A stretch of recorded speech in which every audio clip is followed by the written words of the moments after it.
Welcome to the very first episode of Castranger Record on my $3,200 new computer. You did it! You done did it. It's probably gonna sound the same. Yeah. Or possibly worse. Hey, can we hurry this podcast up? I really want to go back to playing Legend of Zelda Tears of the Kingdom now exclusively on Nintendo Switch. Well, at least you have your copy yet. I'm not getting mine until tomorrow morning. I'm playing it while you're doing podcast. Well, luckily for you, there's like almost no news stories this week. I already played it and beat the whole thing, and I'm giving this one my lowest Apparently someone beat the game in an hour and a half. Of course they did. Of course, I mean, Yeah. it's Zelda, if you know what to do. I'm devoting my attention to the task at hand. Ultra Hand? No. The task at Ultra Hand. Yeah. No, Breath of the Wild walked so the fucking speedrunners could run in Tears of the Kingdom. I'm gonna yeet myself across Cue the the roll map. call! I was about to say, why don't we just speed run the roll call? Fuck it.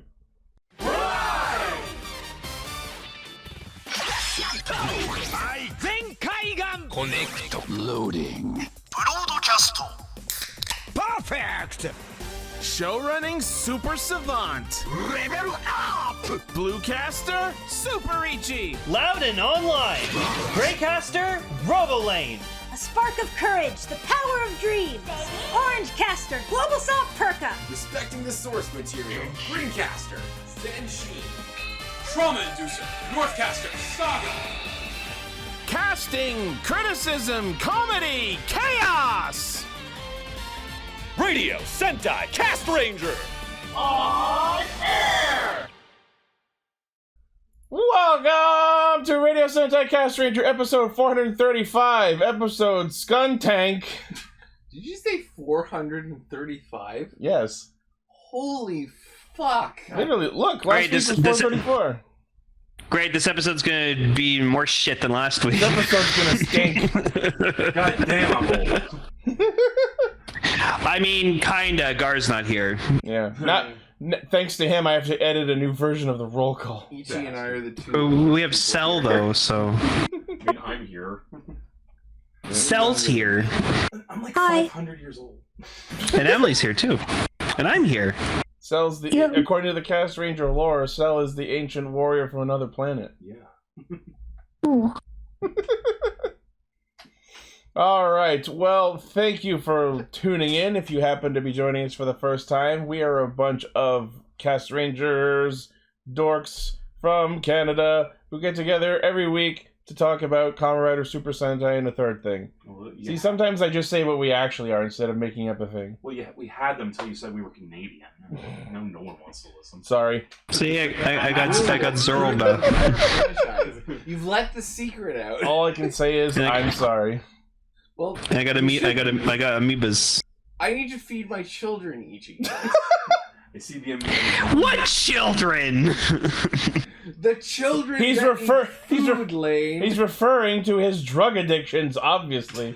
No! The children. The children are my No. veins. I have to feed the children. Feed the children! No. I'm fucking with you, man. Alright, well, this week on Cast Ranger, we are discussing Kamen Rider Geats, episode 34. Ohsama Sentai King-Ohger, episode 10. I'm proud to call them that for the first time this week. Mm-hmm. And episodes 7 through 9 of Fuuto PI, the anime that succeeded Kamen Rider Double. Alright. Yeah. And so we shall. And so, testing live in the recording, if my fucking transitions are working, let's go into our news stories for the week with News Mode. News mode. Alright, first up, hot on the heels of the release of the Kamen Rider Druga vs. Olteka special, we have the announcement of the Vice Stamp Selection Gracias set. Cool. We have a triple pack of Vice Stamps, one of the Kraken stamp that Kamen Rider Olteka uses, one of the Dead Man's version of Queen Bee that Aguilera used in the early parts of the show, and the new Girafa Vice stamp used by Kamen Rider Get Over Demons, aka Julio. Oh, they're just stealing from Composure. So apparently, because I've yes, seen my favorite clips. King-Ohger, giant squid. So I've seen clips from the movie, and apparently, if you're a huge Kamen Rider Drive fan like I am, you will enjoy this movie a lot. So Can we get a... that's awesome. All right, More so Drive, the better. That's Queen Bee. There's Girafa and Kraken. I like the Kraken. Yeah, I never thought I'd see the Zenrin shooter again. That's for sure. Yeah, apparently that's because one of the stamps he uses for battle is like the Mach stamp, and I think the other one used in the battle is the Chaser stamp. Yeah. Chaser is Planaria and Camelio is Mach, I guess. Once again, I have no fucking clue how they associate animal to rider. Kamen Rider Greyjoy, we do not sow. Yeah. Maha Chameleon. Oh, there you go. Fuck off. Fucking Mahameleon. Seven nailed it. Fucking god. Good job, Seven. So, unfortunately, the Kraken Vice stamp used in the Demon's Driver as intended to doesn't produce a unique sound. It's just the generic. No, of course it doesn't. The Demon's Driver's only good with the spider stamp. That's it. Or the Kuwagata stamp. Yeah, I have the trooper stamp. Yeah, and I think the Girafa Vice stamp just uses the exact same sounds. It just chimes in the middle, get, coming from the stamp itself, in between the Over-Demon sound. Pretty lame. And then the Queen Bee Vice stamp is probably the same as the other one. Maybe some slight differences in the sound. It's pretty much just like an unpurified version. So yeah, if you like the Dead Men's, you can pick up this set because there's one for each of them. Nice. So this is Premium Bandai web exclusive, 49.50 yen, releasing in October. Woohoo! Cool. All right. Sorry, what was that, Emily? I just said cool and good. Yeah.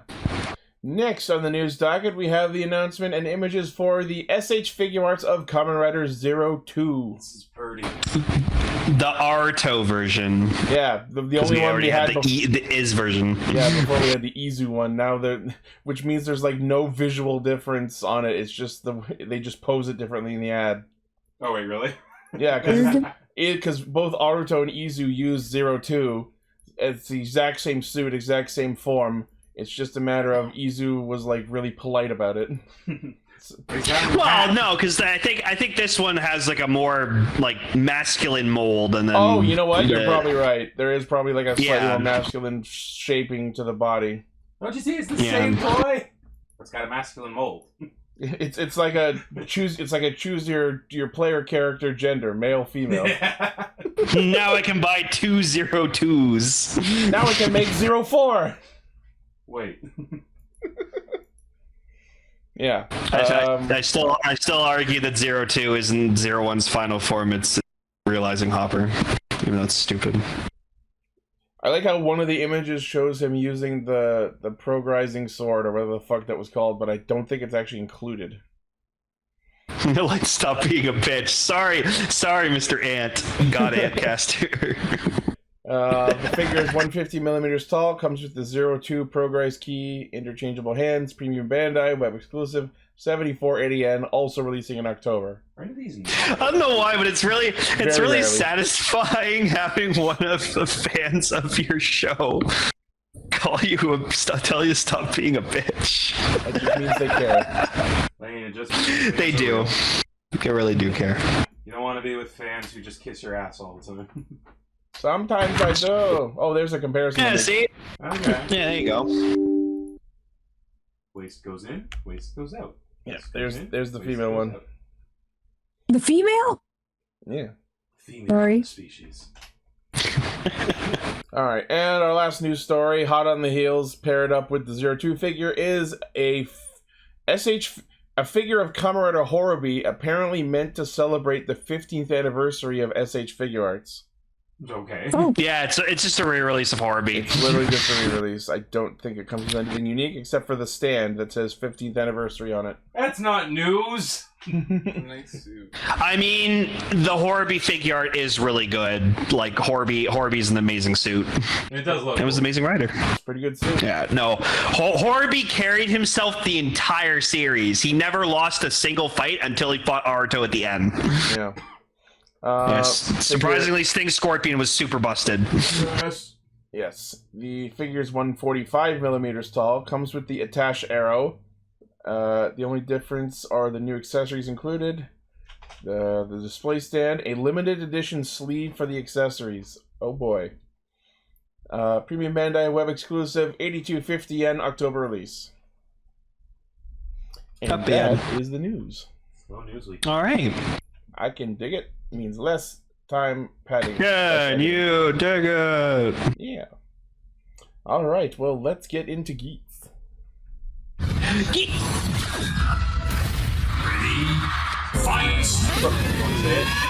So I read the script for this episode, and it even says somehow Geats returned. Bum, bum. Yeah. Speaking of Palpatine. I love how you just rose from behind my monitor in fucking sunglasses.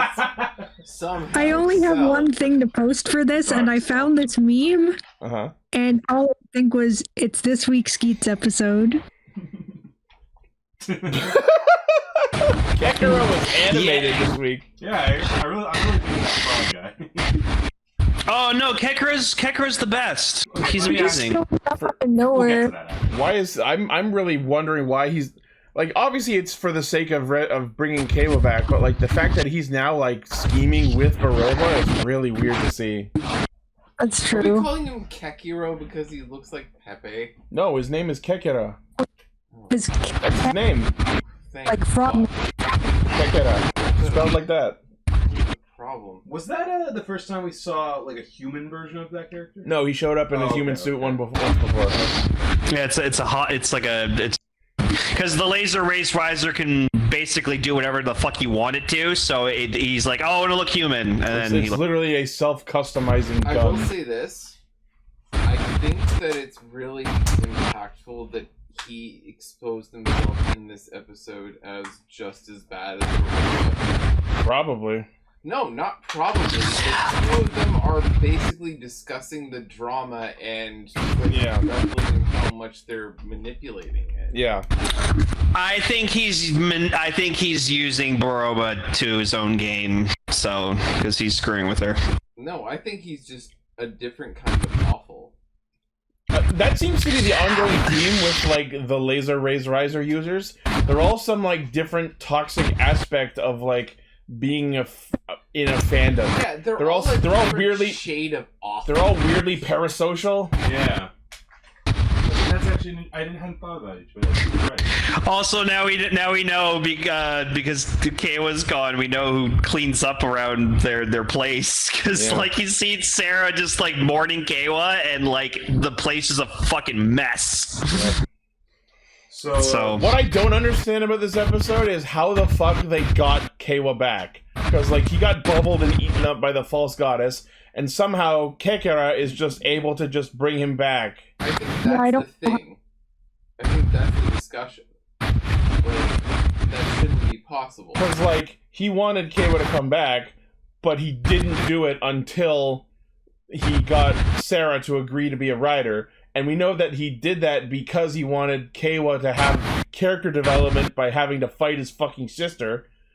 But, like, the method by which Kekera was able to bring Kawa back is not made clear. The easy answer is that this new game master just wants all of the players back in the arena. No, but Kawa wasn't chosen to be a player. No, but I don't mean like that. I mean like the players of the narrative that's going on right now. That is Kamen Rider Geats. Like the personal narrative of all of these characters. I think that he brought Kawa back to complete the drama.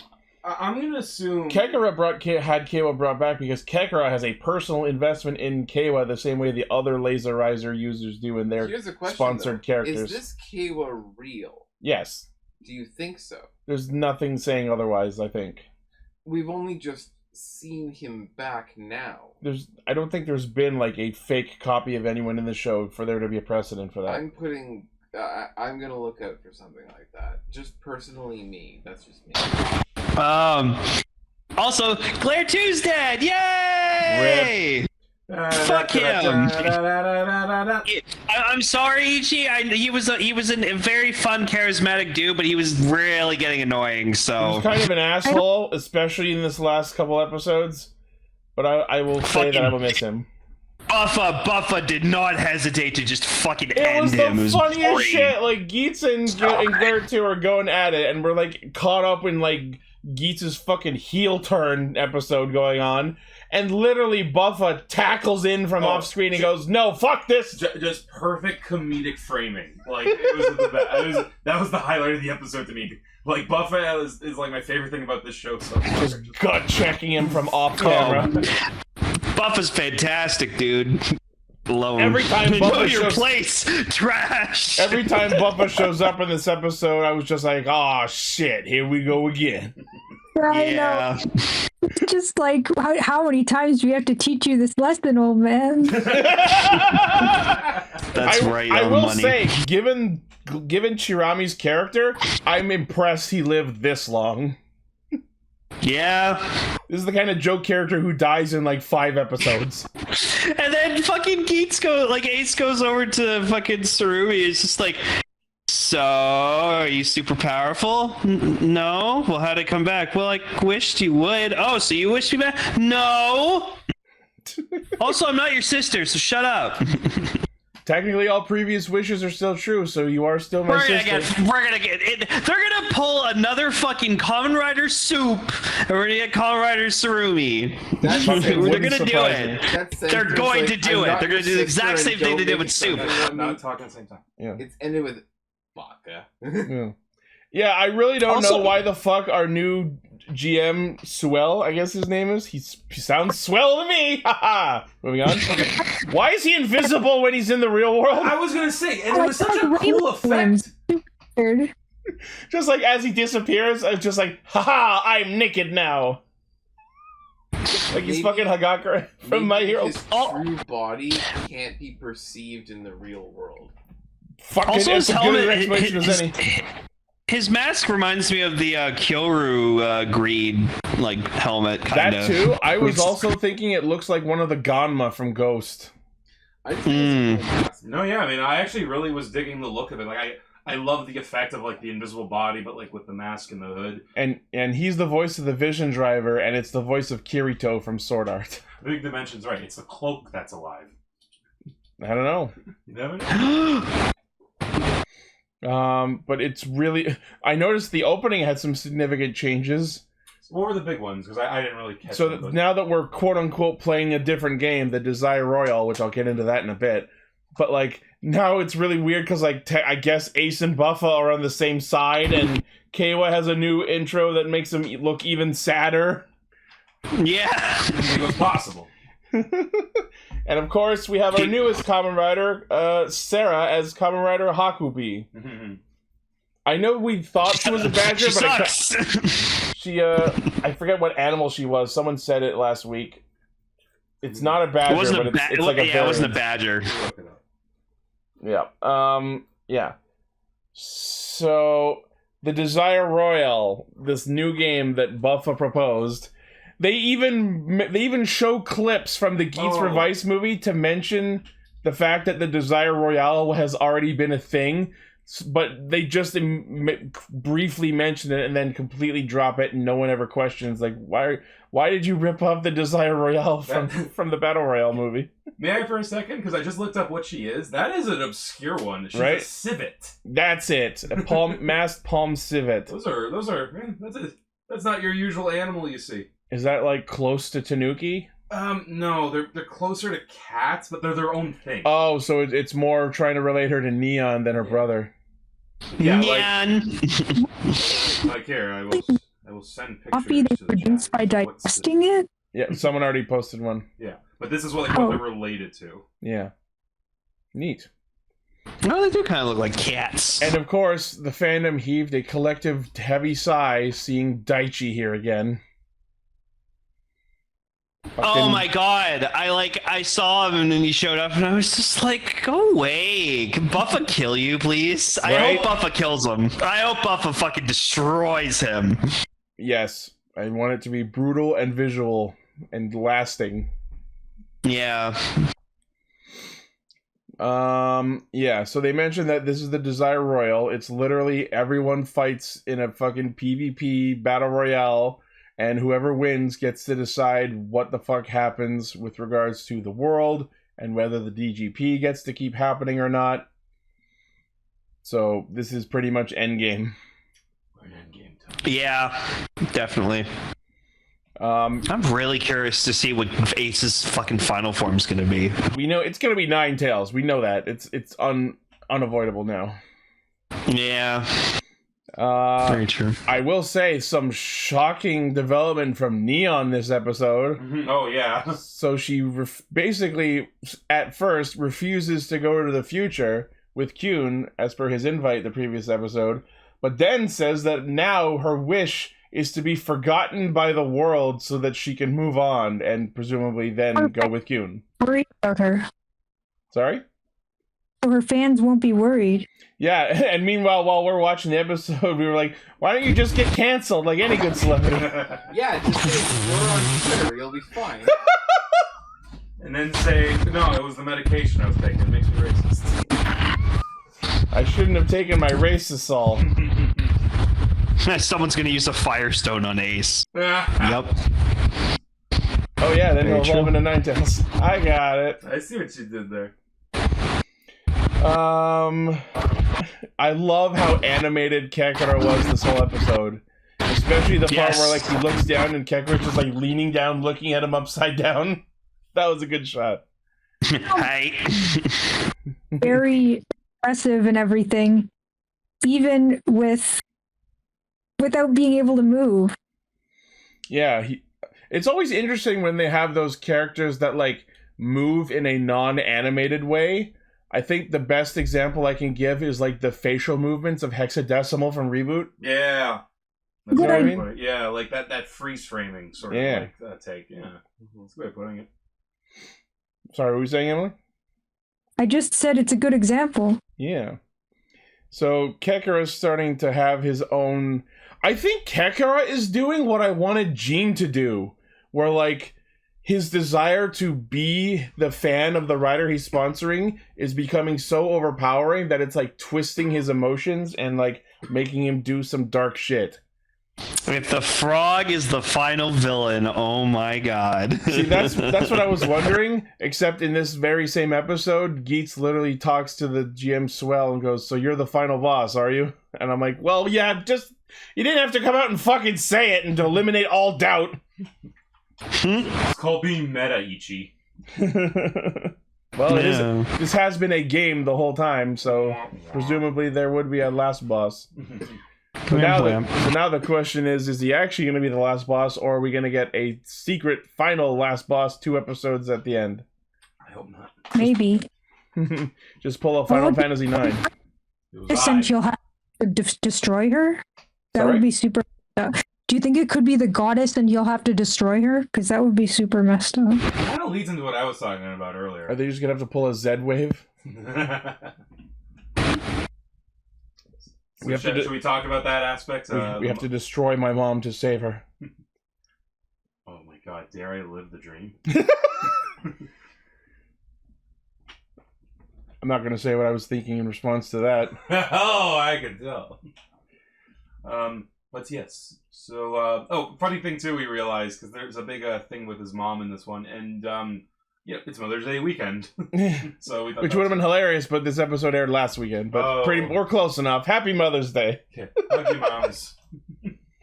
Don't kill them. Is your mother a creation goddess? Let us know in the comments. Well, I mean, she created you. Yeah, that's true. Oh my god.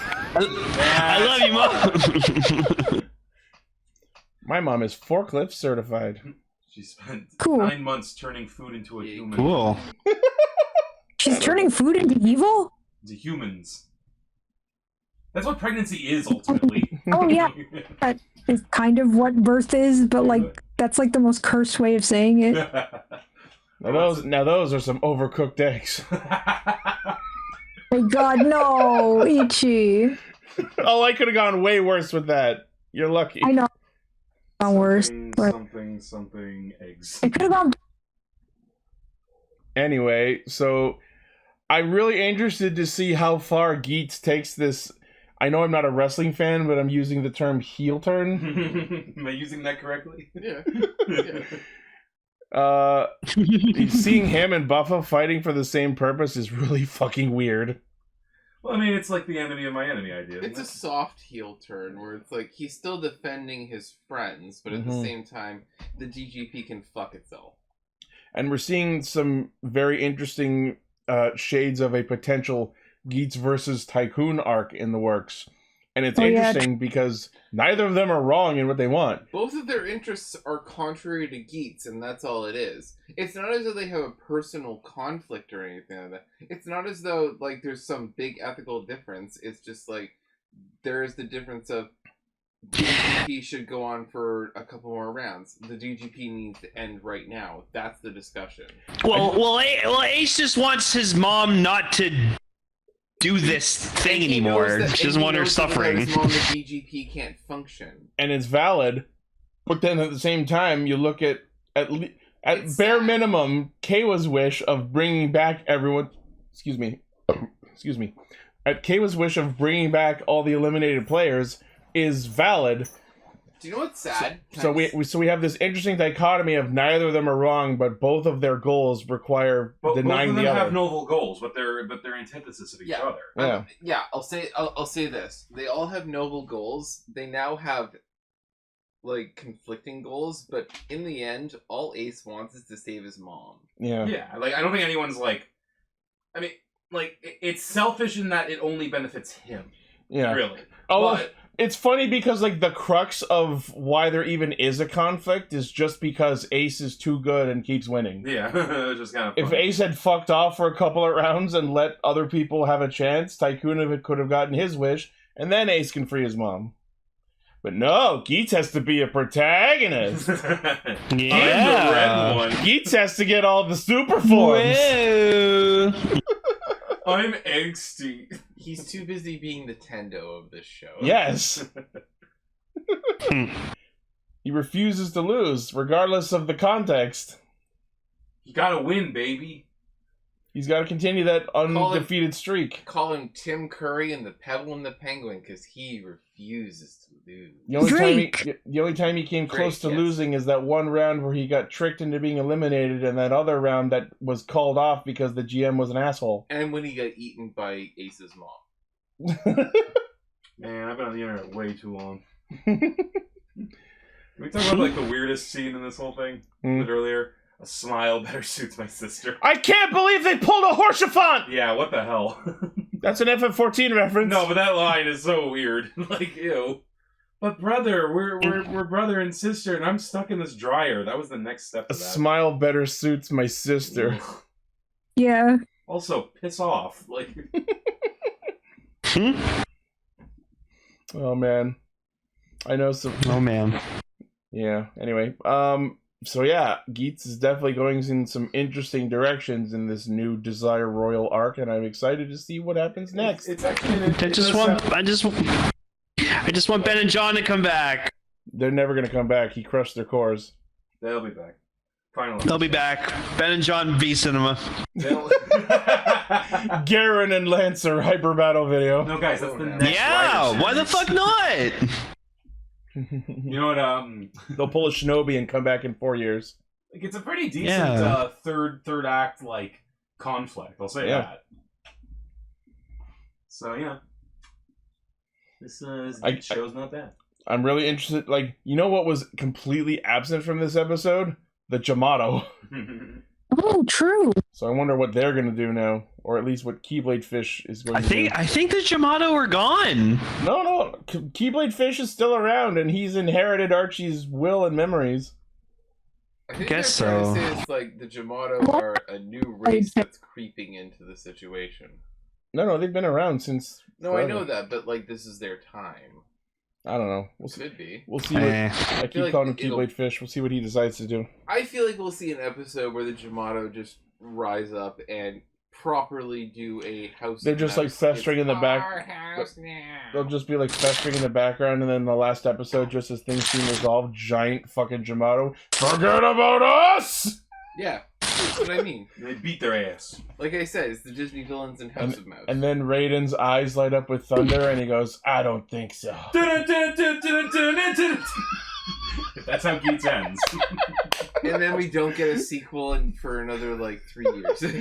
Just like it ends with like the DGP continuing on, but with Samurai as the creation goddess now, or some other bullshit solution.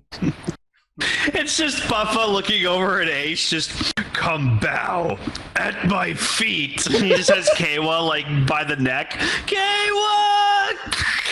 Just fucking kills him. And on the 7th day, all riders will be destroyed. In peace. Got that guy's inflections down. No.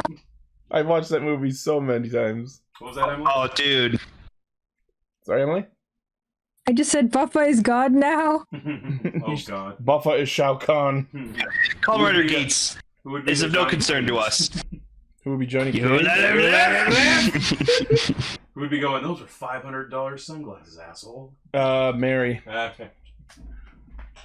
No, I feel like that'd be Win. That'd be Punk Jack. Actually, yeah, he's like a celebrity, so yeah. There you go. Yeah. I can't wait for the Punk Jack special. I've been jamming that theme song for weeks. Speaking of theme songs that I've been jamming to. I still gotta listen to it. Kingohger time.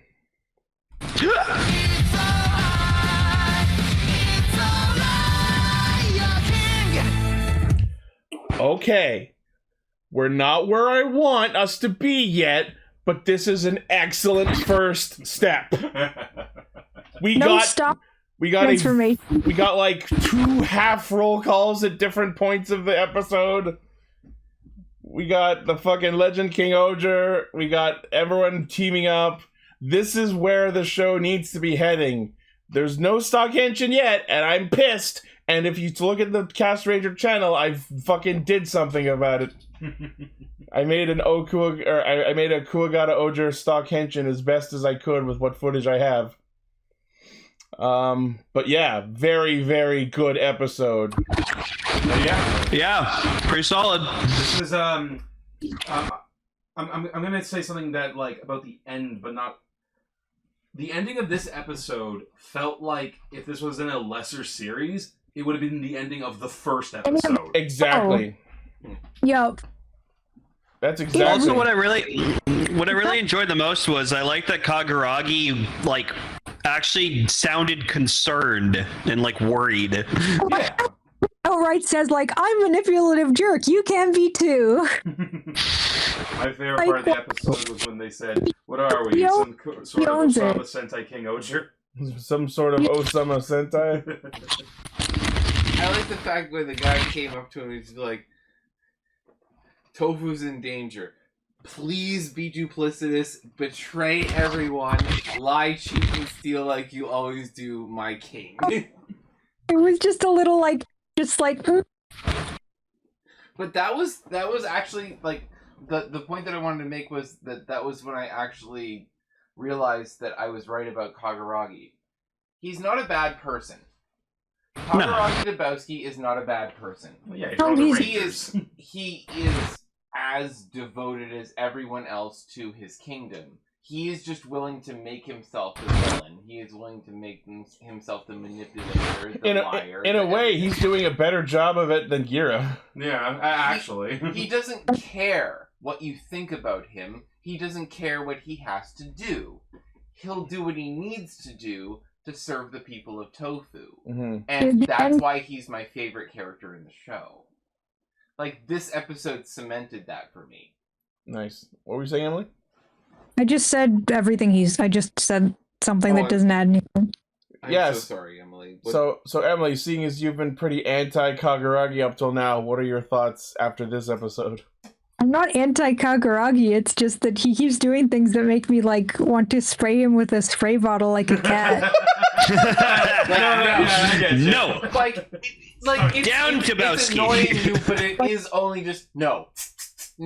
Bad Hachi. Yes, exactly. It's like saying I'm anti-Kaguragi or saying I hate Kaguragi. Like, no, absolutely not. But am I saying Kaguragi no like 30 times an episode? Yeah. Yeah, that is his character. Kaguragi no. Kaguragi yes. Kaguragi, yes! Me too. Like He hasn't done that in a few weeks. I fucking love that. I know. When I saw that, it was, I was like, what the fuck was that? He's playing it up. You drama queen. Like, I love Drama it. king. No, He is drama queen. yeah. Drama king. Wow. I love, but, To be but drama that's the thing. king. I love his shamelessness. Yeah. That's the thing. Well, they're all At the shameless, I would No, say. That's but part at of the the fun. core of his character is his shamelessness. He's willing to lie. He's So- willing to make himself the villain in order to make something good for his people. I respect that. So- I like that. As great as this episode was, and like, you know, we got all of these great like fucking moments with all the characters and stuff. I love that like they saved the day and they did everything. And of course, my boy Hercules, in the fucking fashion bastard that he all the is, credit. comes down and just goes, yes, you're welcome, peasants. I was saved you all. the best bit. And I'm so like, the yeah. Kingohgers saved the day, and Hercules took the credit. He is the It was the Hercule best. of this show. He is! Wanted to talk about how I love It's if him. Hercule was a villain. It's if Hercule was in league with the villain. I was about to try and portmanteau their name, and then I realized that's just Hercules. But I'm saying this. It is a perfect harmony. Like, he's in league with the villains, but I do think that he will face the Mr. Satan / Hercule thing. Well, we don't know that for sure yet, though. If he's in No, the I'm league with it. There's hypothesizing things. so much evidence, like, so much shit makes sense if he and the Bugnarok are in league together. Yes. Well, like I was saying, like I think he might straight up just beat Deathnarok. Have we seen him and Deathnarok in the same room? Exactly, and like I don't know, just that framing at the end felt very like Do you think intentional. that the one of the main things, like the ending of that Hercules miniseries is going to be that Hercules dies and Oh god, no. Deathnarok. I doubt it. Who knows? But think about it. If Hercules is gonna die, it's gonna be in the main show, not in the side show. No. Like Hercules, like No, the but original. think about it. This hasn't been the Hercules that. Oh, you're saying that this Hercules is not the human Hercules? Yes. And that's I won't. the purpose of the miniseries. I'll leave that on the table as a possibility. Sure. Didn't we also see, like, correct me if I'm wrong, didn't we also see when they were younger, like Hercules was kind of nice to Gira? Yes. So at some point, something changed that made Hercules banish Gira. Maybe there was a switch. Could be.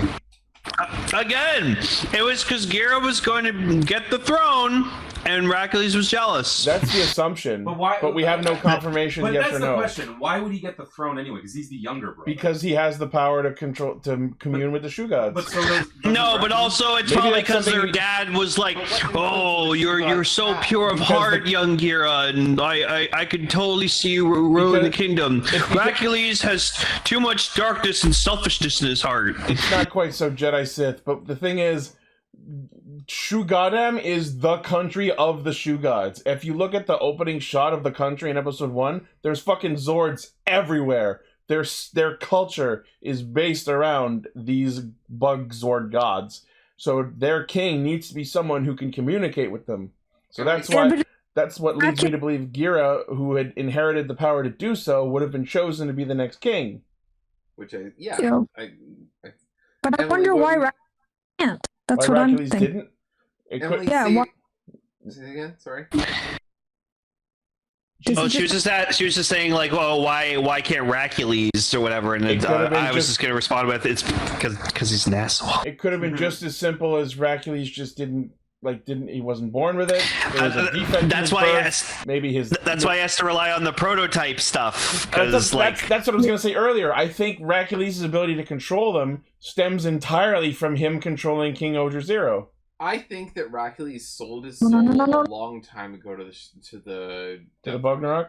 To the Bugnarok. Could be.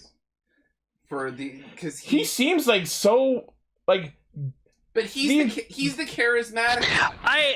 I don't think he's. When I he's don't talking think to he's the people, when he's working. talking to the people, he's charismatic. But when he's talking about Bugnarok attacks, he is completely dispassionate, and that is the most telling thing. Yeah. He is so unconcerned about the fact that the Bugnarok are attacking. Every time that they show up, he uses it as a bargaining chip to get the other countries to submit to him. This episode, literally, he beams up on their television and goes, "Subscribe to my Patreon for priority being saved access." Yeah, but I'm going to say this. A big portion of Hercules' character, because he is Gira's brother, is the fact that he is the smarter one. Yeah. Gira is an idiot. Yes. He was Red Ranger. He was born in the he was born with a silver spoon in his mouth, but he was raised with the poor. Raised in the streets like Aladdin. But he doesn't know anything about what's going on in the political situation right now. That's why he's talking out of his ass 100% of the time. Like, he's full of shit.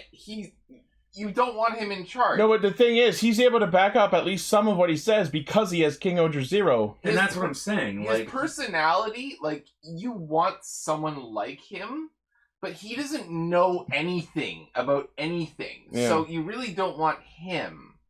I feel like he's going to be going through a thing where he's going to continue to go through the other kingdoms and learn and get the will of the people behind him, sure. But he is just, like, there's a reason why he sounds like a fucking moron whenever he opens his mouth.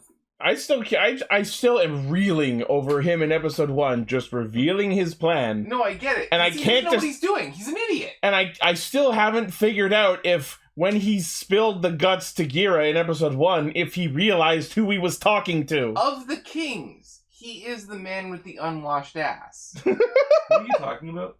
Gira. We were talking about Hercules. I'm talking about it in relation to Hercules. Yeah, I think we might have gotten our signals mixed there. Is smarter. Yeah. He is the one who is more, just in terms of how he's wired, more better to rule, sort of thing. Gira is going to learn more and become better. He's going to learn how to be a king from the other actual kings. Hercules has potential, but he's going to fall. Gira has, like, he's rusty, but he can improve. What are you going to say, Link? Well, I was just gonna say, yeah, Hercules is gonna learn, but he's also going to show the other four, to work as a team, be cool with each other, learn to understand each other better. It's a real Simba and they'll all versus team up Scar and situation. they'll defeat Hercules together. So. Yeah. Hercules. Brother, help me. So I don't think Hercules is working with the Bugnarok. I've never believed that ever. He's just using. They showed up at the right time, and he's just using it to make himself look better. I've gone into near PowerPoint levels of detail this entire show, how so much shit makes sense if he is working with them. I'm not going to restate all that. I want to use like the Charlie at the board meme, just me being like, this is why Hercules is the good guy. Pepe Hercules. Pepe Hercules. Okay, so the crux of this episode is that the 5 cocoons, hey, remember those were plot points several episodes ago? We brought them back in POG form. So the 5 cocoons are going to be a thing again, and Hercules tells them that whoever submits the royal authority will focus on saving, because we can't save all the 5 kingdoms at once, I guess. But when they get their legendary King-Ohger going, it can teleport. Yeah, the episode is basically King-Ohger can't save all 5 nations. Fucking bet. That was so adorable when Rita's retainer was pretending to be the giant plushie. I was like, oh. That was a nice one where all this episode showed that all of the lackeys are also really nice people, because they actually managed to inspire their kings. They may do things that you don't necessarily agree with all the time, but they're nice people. Sebastian was injured, and she's like, Sebastian, he's like, Jory, my queen. I'm sorry, but You're every time awesome. I see Sebastian, I just think Smithers. Pretty much. He's like, this is actually gonna make me age 20 years. I'll never get what I want, Sebastian.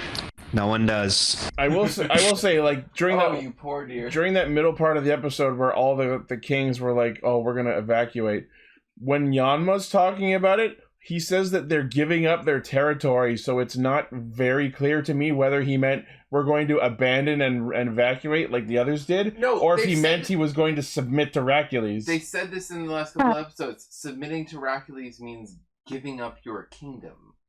What Hercules meant was just submitting, like giving up authority, as in letting Hercules rule the country. But then Himeno and Kaguragi.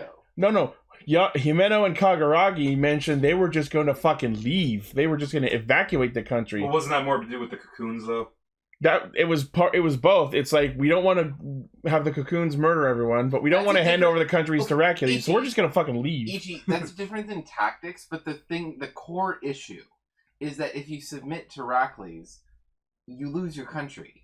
You've forfeited political control to Hercules of your country. No, I know, but what I'm saying is, Himeno and they did that. Himeno and Kaguragi's plan was to have all the citizens evacuate the country so that they wouldn't be murdered by the cocoon. But that doesn't necessarily happen. No, it doesn't. But my point is, the way Yanma phrases it, all he said was that we're surrendering the territory. It's not very clear if he meant submitting to Hercules or giving up the territory by way of evacuating like the others are. Well, I mean, I think it's a I bit of assumed that they meant that he would. Submitting the territory means that you and Hercules, you have my country. But he knows. Yeah. All of the property that we now have is now under the control of Hercules now. If the logistical follow-up is that if they evacuate the country, Hercules will move in and take it over. Well, they didn't do it, so yeah, we don't. It's hypothetical. We don't have to worry about But it. that is what it's implied to state. So. We got to talk about is how Gira's actor clearly, or who's ever cast Gira's actor clearly has a rope fetish.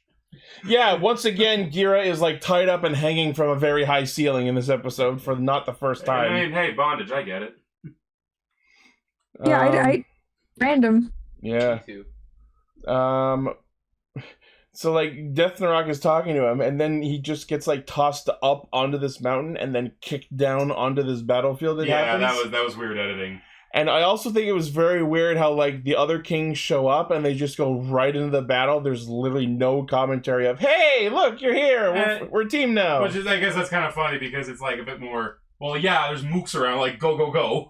Yeah, but one scene of like them all backed up with the mooks around them would have been like, "Thank you for coming, and we're gonna fight together," something to that effect, you know.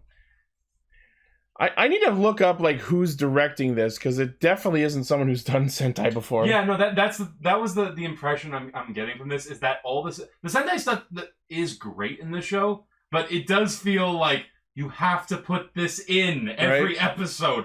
Fine, like fucking up my political medieval drama. Yeah, and then we get like... I'm trying to make Game of Thrones. Stop trying to make me make Power Rangers. And then like they all henshin individually instead of this being the perfect opportunity for them to be transforming together as a team. Ichi, I'm going to ask you a question right now. And I think it's an important question. Let's say you never get the stock henshin. Do you think that this show could potentially be worth it? It's definitely still gunning for my favorite Sentai, but if we never get a stock henshin, I don't think it'll claim the spot of favorite Sentai. But it'll still be great. It's still great, no question. I'm just being pedantic. I'm not talking about your favorite Sentai. So, Ichi, you asked who directed this episode? Well, the show. So his name is... Oh, the show. Well, there's not like... There's not going to be one director for the entire show. Yeah, there's going to be multiple directors. There'll be a Well, showrunner. who's like the main director? Showrunner. You got to look up showrunner. Oh, showrunner. Okay. Because like the guy who directed this episode, he's done a lot of Sentai. So. Well, then what the fuck? I think that's not the director's decision. That's the writer. I think that they're Is the writer the one deciding whether we get stock henshins or not? Actually, wait, that might be the director. That's what I'm thinking. That's an editing choice. I think that they're trying to defy convention. We had that already last year! Listen, it's not up to you! That's the problem. Let artists art. It's not up to you. We have 50 episodes. Give it to me one time. Sure, maybe one day, but don't fucking hate because they don't. Yes, I'm being a bitch, and this is the hill I will die on for this year. Every year I have one thing I will not budge on. I very rarely budge. And I won't. Oh, apparently, like the main director so far, he's directed a bunch of Rhea Soldier episodes. Oh! Whoops. You know what? At least Ryu Soldier had stock engines. Pretty good ones too. Not really, actually, I think. You might even say they were so cool. We're so cool. Yeah, oh, that's a cool moment. So out of fucking nowhere, Kingohger showed off this new ability to generate these fucking wings. It was pretty cool. Wings came out of nowhere. I don't know what. He's got wings. Fucking... It was brought. It happened out of nowhere with no provocation. Was immediately useless and then never addressed again. I swear to God, if Kagaragi fucking manifests a fucking stinger out of his dick, show of the year. He's already got one on his back in the opening. Emily, were you gonna say the same thing? What? That you don't know where it came from? There's no trinket those fucking wings should have come from? Yeah. Yeah. That's the thing. That's another, like, point in the this is not very Sentai column. There's no setup. There's no reason why you should have wings. They don't have techniques. They don't have elements specifically, except for sometimes Kagaragi has fire bees. They're bug rangers. They're the wings of a They have light in the color. They have light energy attacks in the color of their suits. Yeah. But then Kagaragi has bees. And fire. Like sometimes when you, like in that screenshot there, Kagaragi's got fire on his sword. It's definitely like I think you're right. Like maybe the problem is they spent so much on the Zords and the suits themselves that they didn't really have like enough to make. The Zords are absolutely the focus in so many aspects, but like the Zords don't have to be everything. Well, I mean, again, we're only 10 episodes in. Maybe this really wasn't. I mean, and now we're gonna get into the merchandising. Japan does love their giant robots, so sure, but that doesn't mean we don't have room for the rest of what usually makes up a Sentai. You know, it's flowers. I think Toei's still in their kind of experimental, like they want to try something new every year. So Gira is Steam because steampunk country. Sorry, go ahead, Emily.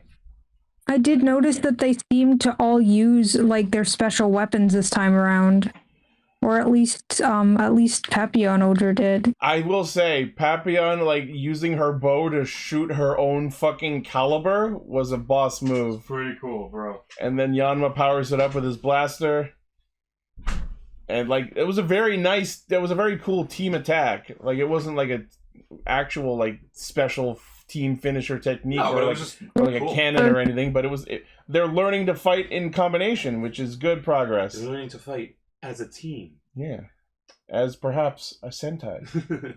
So I've got some some fun little trivia things you guys might like. Okay. Concerning the actors. Okay, so this is interesting.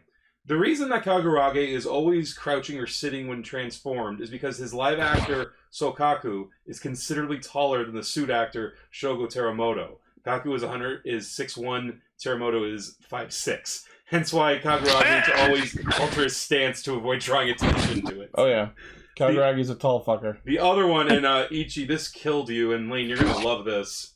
Okay. So, upon being cast as Rita, Yuzuki Hirakawa, who was very outdoorsy as a child and had never seen Sentai before, to prepare for this, she watched all of Avataro Sentai Dawn Brothers. Yay! Because that's the measuring stick you want to take for Super Sentai. I just love it though. Like this woman has never watched this show before. So yeah, I can see her going, okay, I'll watch the last one, right? And then okay, I'll watch Dawn Brothers. She's got good taste, I'll give her that. When she's a 10, but she watched Dawn Brothers. Cel, I will say, I think if you watch Dawn Brothers, you would be on Ishii's side being like, what the fuck is this? Like, I love how you can be honest about it. You don't try to like wrap it up in a, no, I think you'll find something really special. I think we just need to show Cel the sandwich episode. And that's all the context you'll have. Oh my god. We need to show you the sandwich episode. Dawn sandwich. Yeah. I'm serious. Oh my god. Gira's heart, that's his power. Yeah. He can talk to the animals.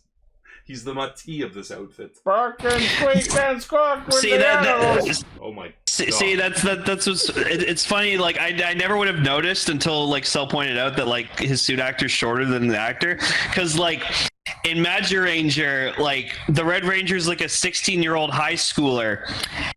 And his suit actor was played by Seiji Takaiwa, who's been like every Heisei fucking Kamen Rider. So I'm like, bullshit, that 16-year-old turns into fucking that. Justined up. I also believe... Listen. Oh, Paul's here, and he's coming in through Discord. Magic Ranger is about family. It's about family. That's what makes it so powerful. And family means no one gets left behind, even in terms of height.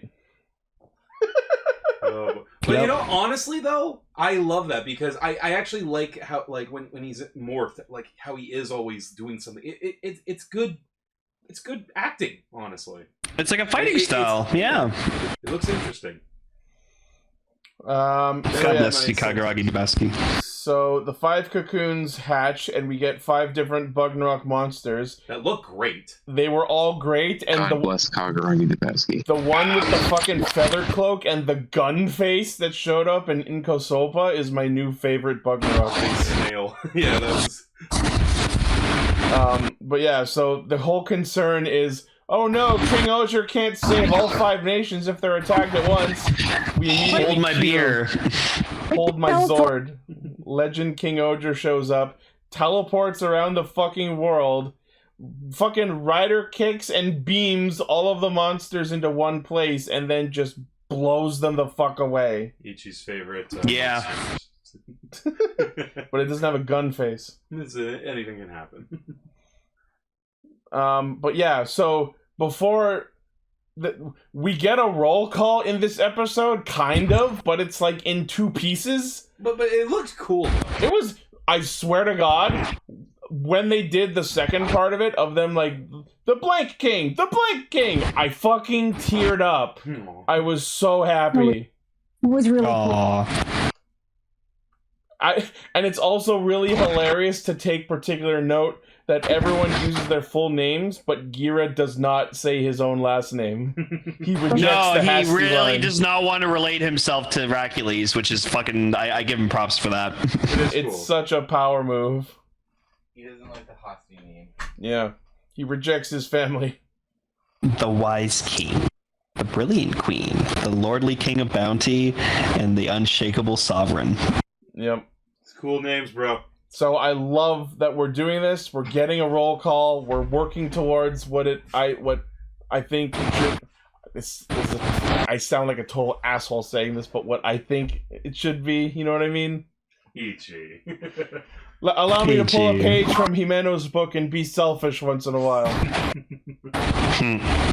I know I'm being an asshole about it, but like I had to sit through Dawn Brothers for the last year, and this show is so close to being perfect for me. Look at there. Look at that. This is absolutely gunning for favorite Sentai, unchallenged. If it just tightens up the graphics on level 3, you know what I mean? I feel like Sorry, what was that, Emily? Much water. I guess like they could be doing that for the next few episodes because like it can't all be story driven. I'm assuming. Right, like I'm wondering what the long-term plan of the show is. I heard Emily just say much water, and that doesn't explain anything. Emily, what were you trying to say? She was finishing the reference I was making. Yeah, it was just a reference to a review of Pokemon Ruby and Sapphire that gave the game a lower rating because it had too much water. Oh yeah, Did have too much water. It's true. That's why Hoenn is my least favorite region. I liked the underwater exploration. It was fun. that was a cool part. So next week we get Spider Boy. We get the debut Get the narrator. of Jeremy. I can't wait to be using Jeremy. This constantly. Also, just real quick, it was absolutely hilarious that right before this episode, in which we saw the giant golden Zord flying around the world, saving it, I showed Cel clips of Shoutmon Cross 7 Superior Mode from Digimon Cross Wars. It was pretty much the same thing. It's the exact same thing. It was like, stop. But yeah, like, I mean, if we want to talk about that for a moment, like, what do you guys think of the look of it? I like Of which? Of the LegendKingohger. LegendKingohger? I like Yeah. LegendKingohger. It sure is. That sure is a super. That sure is a Megazord super form. I mean, it works with the whole... I think Old it is. Yeah, well, I think that works I with think the it'll royalty. I think it'll look cooler on Kingohger 0. I'll say this, and you alluded to this before because we for the last couple of episodes we've been talking about how good the Megazord design is in this, and you brought this up when we were watching the episode where you stated that this Megazord looks a lot like the Zoo Ranger Megazord, and it hits a lot of the nostalgia points in our head. But I do think that it's beyond that. I think that this is just a really good looking Megazord, and I think that the attachments put onto it for LegendKingohger look genuinely good. Yeah, That's yeah. just me. Yeah. But the point I was bringing up earlier, like comparing it to the Kingohger Megazord Mighty Morphin for us Philistines, was just like it's more simple. Like all the auxiliaries aside. Did you say Kingohger? Are you talking about Zoo Ranger? Zoo Ranger. Zoo Ranger, sorry. Okay. Mighty Morphin. Yeah. First of all, it's red with horns. Well, that's a big part of it, is the horns. Yeah. But also, like, again, auxiliary, like 5 other Zords aside, it's very simple. Like, one's a leg, the arms go around, like, sort of Oh thing. yeah, we've already got a preview of like the next combination they're doing. Oh my god. 20 Zords. That's too much. Looks cool. Yeah. No, it does look cool. That's an That- Ultra Zord. That thigh gap, though. Yep. Is this That's the sword. perfected Mighty Morphin aesthetic? Is this perfected Mighty Morphin aesthetic? I don't know about that. I don't know. I feel like another good example of like really interesting multi-Zord combination, one that I keep going back to and watching clips of, is Engino G12 from Kingohger. I don't know that one. You have to take a look. I'll just show you the clip. It's really good. This is a big boy. Big boy. Yeah. Yeah, so next week is the debut of Jeremy, the 6th Ranger. Mhm. Apparently there's a funeral for Gira happening, and I wonder where the fuck that robot suit comes from that he had in that one shot. The zombie made sense, but the robot... and Jimeno pulls an Astronema and switches to a red wig. Redheads kissed by fire. Yeah. So yes, Kingohger, we're headed in the correct direction. Let's keep it going. Let's keep it going. We're almost there. You can do it, Toei. Just give me stock henshin and I'll buy the Odra Caliber, I promise. Please! More Racules, If he please. buys an Odra Caliber, I will buy Rackley's Odra Caliber. If he buys that, I'm gonna get Dabowski's cloak. No. You're gonna spend $660 on the cloak? On some on the cultural kimono? appropriation? Nah. But again, if the fans want to get it for me, Start a GoFundMe. yeah.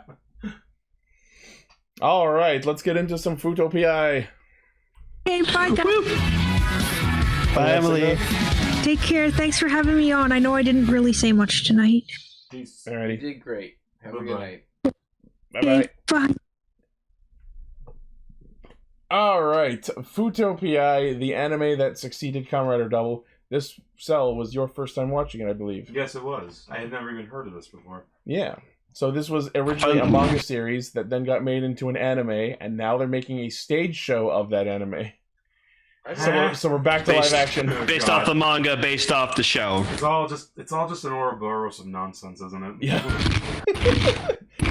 And I'm pretty sure the voice of Kaiba is playing one of the characters in the stage show. Really? Imagine they got English Kaiba though. Just Eric Stewart. It's me. Double.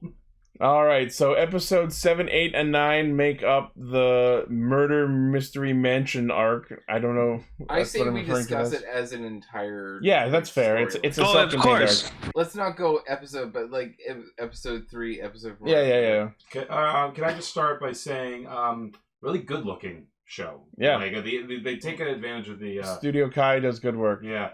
The suits look great in animation. I noticed, and all the character designs are, for the most part, pretty cool. And I'm going to say this, and I said this the last time we were talking about Fuuto PI, I believe, but I'm going to say this again. I like the fact that it is the Shotaro and Philip show, not Kamen Rider Double. Yeah. Like them being Kamen Riders is a secondary focus. Yeah, well, that was the focus. The focus is put on them solving a mystery, and the rest of the team. That was the point I was bringing up while we were watching. Like, anytime something Kamen Rider happened, it was like, oh yeah, this is about Kamen Rider. This isn't just a murder mystery supernatural show, you know? Yeah, that's why it's Fuuto PI. It's about them being detectives. Exactly. So how does this whole shindig start?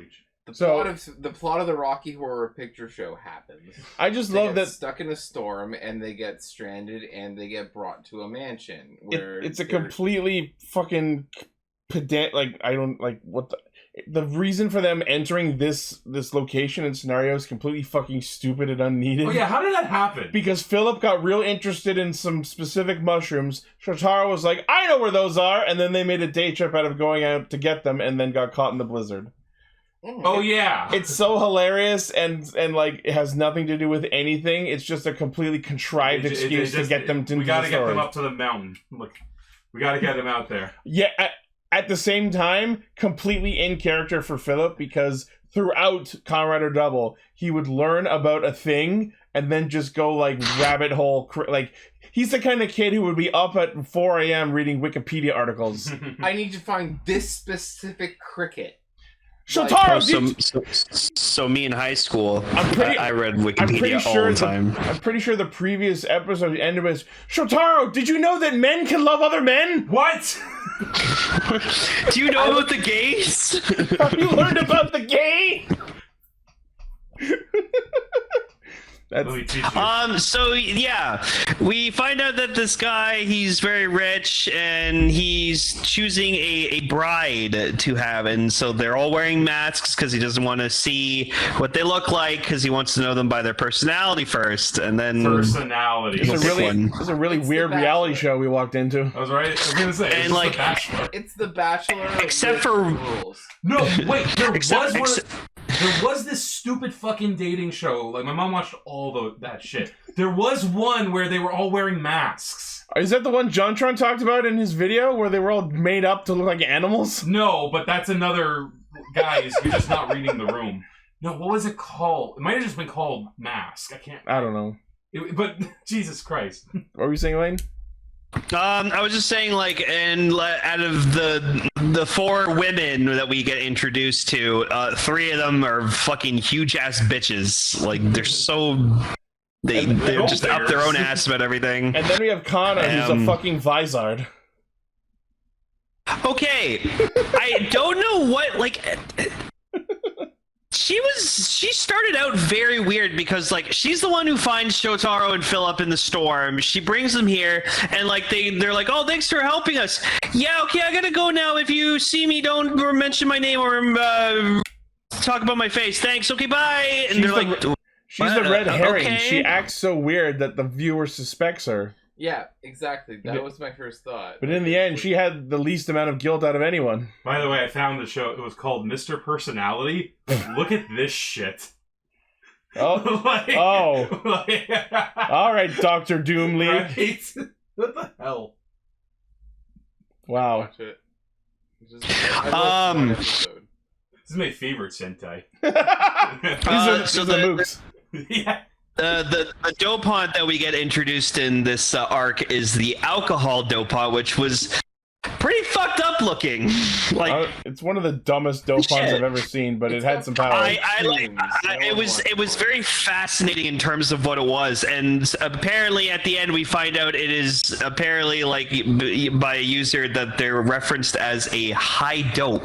Well, yeah. So they're like in dopant user. Grandma was a high dope. They referenced the high dope concept in the previous arc with Mega Neura because Bondo was giving him medications that gave him the abilities of a high dope. Oh, it's been so fucking long. It's not about the Gaia memory, it's about how long you've been using it. That's what I got. Or in Mega Neura's case, they were feeding him medications that mimic the same scenario. Well, no, and think about it this way. It's the same thing. It's the same thing like with alcohol, because everyone has a different alcohol tolerance.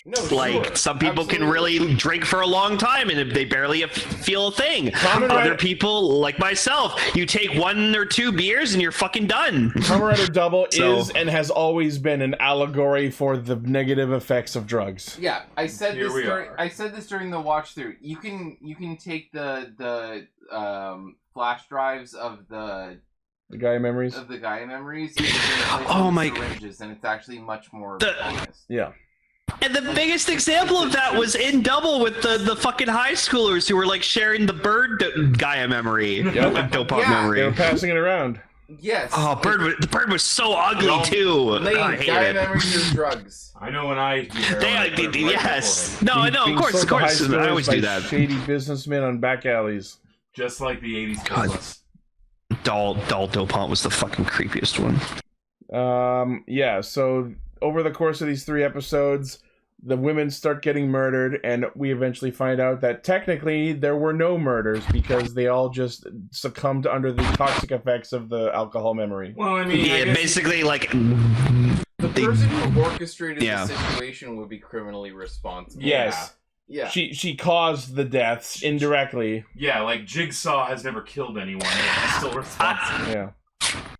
Also, what I think was like one of the biggest highlights of this arc was there's just this scene that really stood out for me where it's just like it's Shotaro and Philip just kind of standing talking to each other, and just Shotaro just goes like he basically kind of like heavily compliments Philip. He's like I kind of need like what you're best at in this situation, and then like Philip responds with the same shit about Shotaro. Really funny laugh there. Yeah.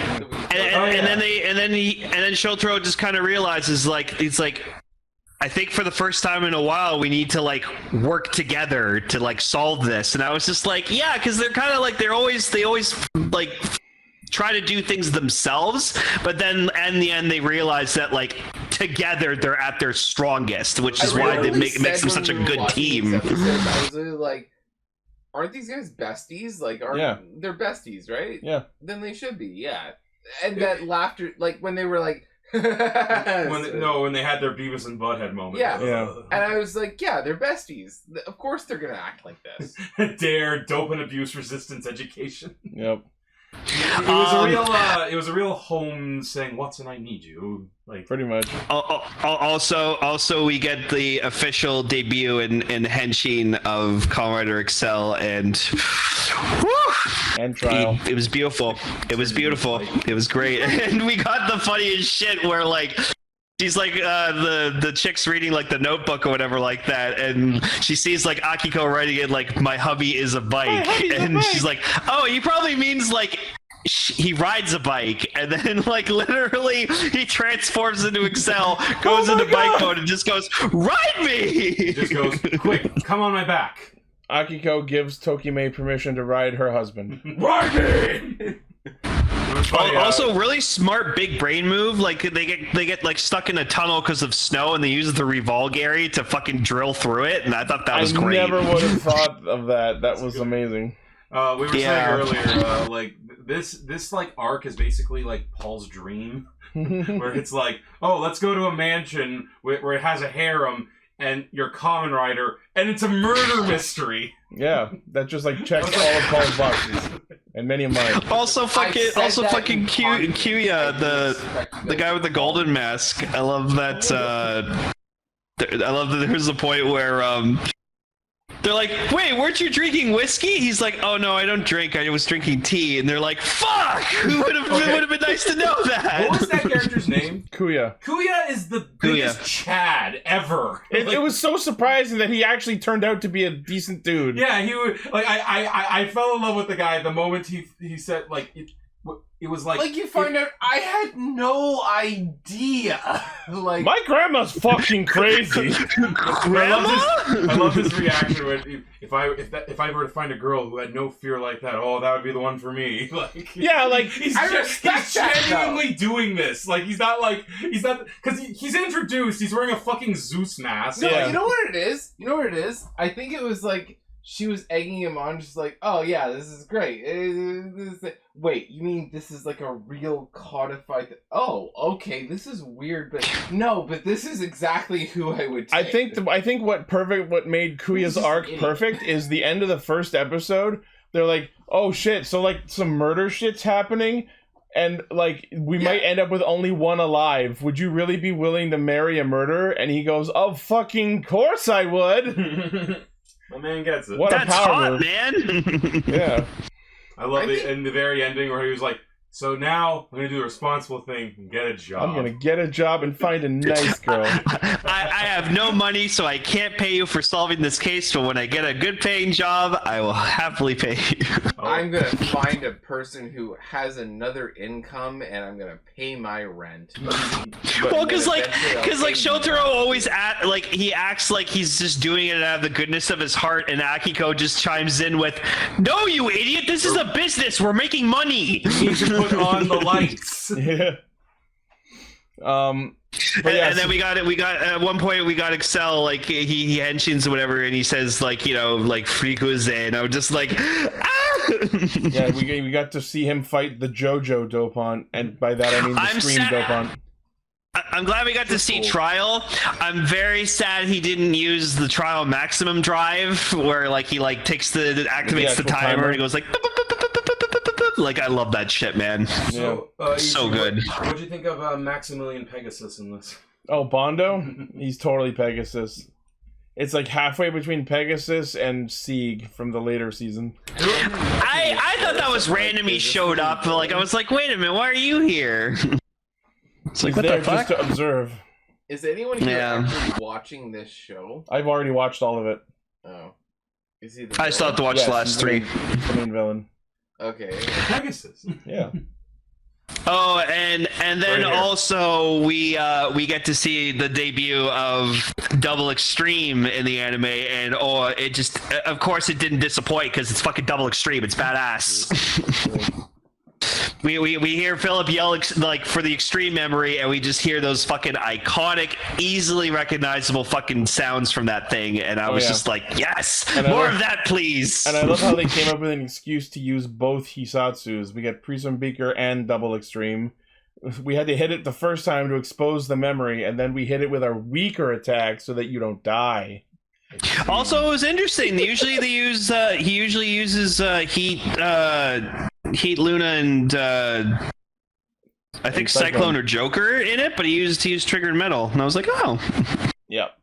Changing up the attack. That's always interesting. Also we saw Heat Joker, which is my favorite Joker combo. So Heat Joker's badass. So shiny. So the thing that they reveal is that the point of what was happening here is that the grandmother, Kiku, the original owner of the alcohol Gaia memory, was doing all this because she wanted to find a wife for Kuya who would be just as scheming and alcoholic tolerant of a devil as she was, so that she could leave the family to her grandson and potential wife. When somebody tries to pick your dates. Yeah. So she pitted the women against each other to see who could handle the alcohol guy memory. Oh, and the answer was no one. Your wife should be just like me, if not worse. A real bitch. Also, we know that she had connections with the museum. So yes, because apparently the Sonozaki family visited that village they lived in when Philip was young. So she had connections to the museum. Who, as we see in this episode, apparently their slogan on their logo is just the fucking alphabet. Yeah. Take it away. Also, they gave Shotaro and Philip the same masks that they wore when they did Finger on the Trigger. That was my favorite thing. The fucking references that only actual double fans would realize, and it was completely like it made no fucking sense because it was given to them by the people in the mansion who had no idea, and they just happened to have masks sitting around to give them that matched up to the Luna Trigger mask that they wore in the Common Singers episode, and the tiny little crystals in the center of the masks were the colors of Cyclone and Joker. Do you think What an Easter egg. Do you think that might be a foreshadowing bit that they're kind of trying to lure Double out? Like they're building capers for him to fight? No. It was a complete coincidence that they were there because of the mushroom thing. But it sounds so perfect. Welcome to anime. The rest of the show, right? Yeah. Well, he has. Well, that's why when like they were the shit was escalating, like the Aurora Dopont guy was just like, and it's my cue to leave. Yup. So. Also, we saw the Brachiosaurus Dopont, which was fucking disturbing as shit. Oh, get that ready. face on that thing, Jesus Christ! Brachio Titanus. It's like something out of Berserk. Brachio gets fucking scary in the next few episodes. It's literally just Titanus, but Pretty bones. much. It's depressed Titanus. Depressed Dennis. Oh yeah. Also, we got a reference to Philip when he dressed up as Wakana, like because he's good at cross dressing. They faked him out, or they faked one of them out by having Philip dress up as Kana, and then we find out it's him. And which led to some real like, wait, what the fuck's going on? Like, go ahead. Yeah, and then he just goes, yeah, I have the physique for it. It's not my favorite thing to do, but it's something I know how to do well. It's not the first time he's cross-dressed. No, it hasn't. Yeah, no. Philip surprisingly makes a very convincing woman. Let's see if I can find the picture. It's Akiko being like, why? Wait, why was Philip the woman and I was the man? What? Yep. Shotaro, did you want to be the one cross-dressing? No, well then let it happen. That's Philip dressed up as a woman. It works. I mean, yeah. Yeah, that was like when his actor was like 16, 17 too. Yeah, and that's he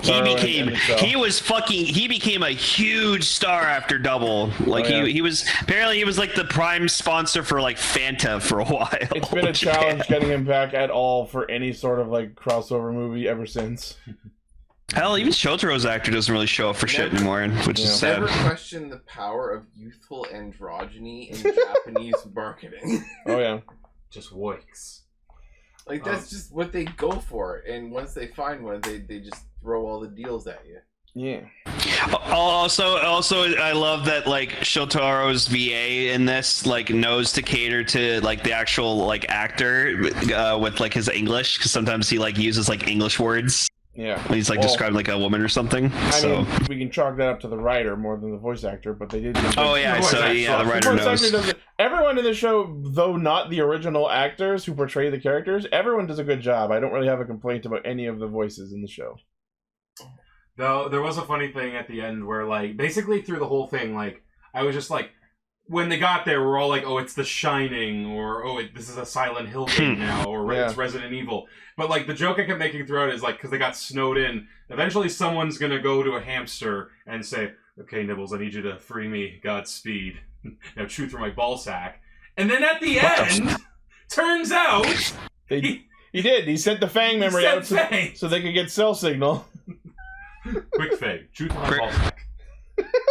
Yeah, like Philip's always one step ahead of the game. So stop defaulting to Seymour Skinner. It's so easy. No. It's you. Oh, okay, Cel. What did you think of the what did you think of the end? Hold on. No, Cel. No, it's the bimbos who are wrong. Cel, what did you think of the ending theme song? Oh, it was cute. I know Paul loved it. He wouldn't let me skip it. It was sweet. I like the animation. Was that fun. Was Geats. That felt like no, you had me. You wanted to play the Fuuto PI ending. Yeah, that's true.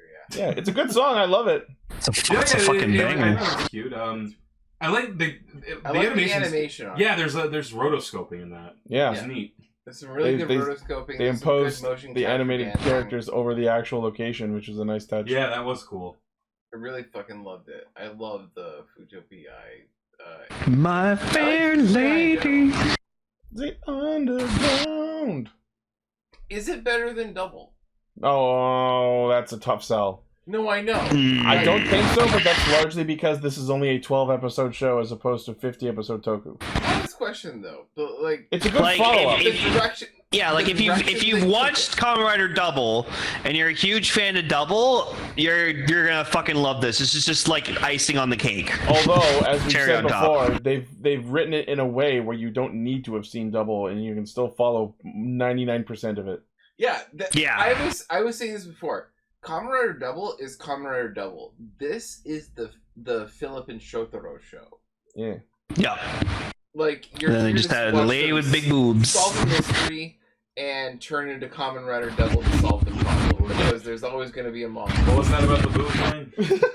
So he's talking about Well, just saying like that's what they did. They made like a double manga anime and they added this chick with big boobs. Because we don't see it in the anime, but in the manga apparently we see like her straight up boobs. Yeah. So Like, she was like such a non-thing in this too. At least these 3 episodes. She's not focused. She's in these more important episodes. than you realize. She's focused a lot more in the other episodes. Well, yeah, because like I'm going with like do you care about spoilers for like the rest or?